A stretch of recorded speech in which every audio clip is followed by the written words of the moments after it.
Hello hi नमस्ते प्रणाम। तो बड़ी सुंदर एगो बेटा के विवाह के गीत लेके आए बनी, तो सुनी लोग, सुन के लाइक सब्सक्राइब शेयर जरूर करम लोग। बलिया के बागे दुल्हा चांद रे सूरजवा, अरे ताहवा कवन दुल्हा डांस सुखरे से जिया, अरे ताहवा कवन दुल्हा डांस सुख हो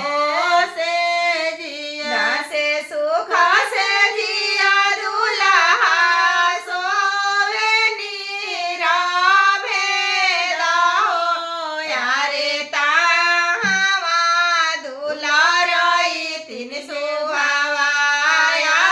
पे चली आयो जी, अरे ताहवा दुलारई तीन सुहावा पे चली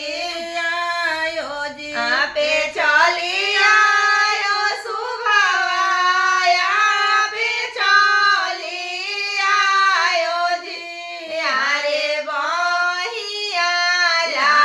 भाई दुल्हा जागे बैठायो जी, अरे बहिया भाई दुल्हा जागे बैठायो जी, जागे बैठायो दुल्हा पूछे कब तो, अरे तोहरा नई हरवा सुभावा चूड़िया मोरा हेराइले हो,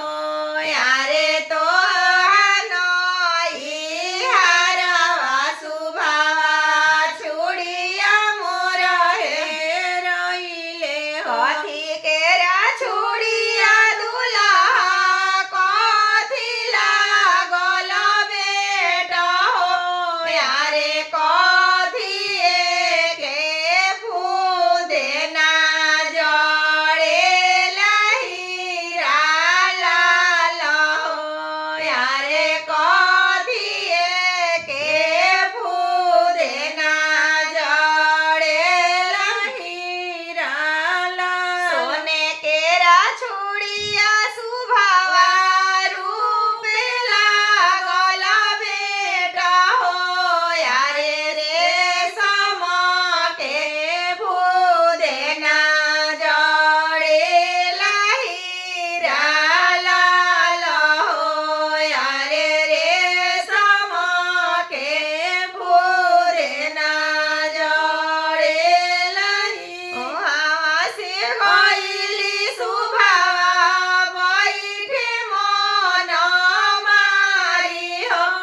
अरे आमा पूछेली बेटी काहे मन मारी हो, अरे आमा पूछेली बेटी काहे मन लाज के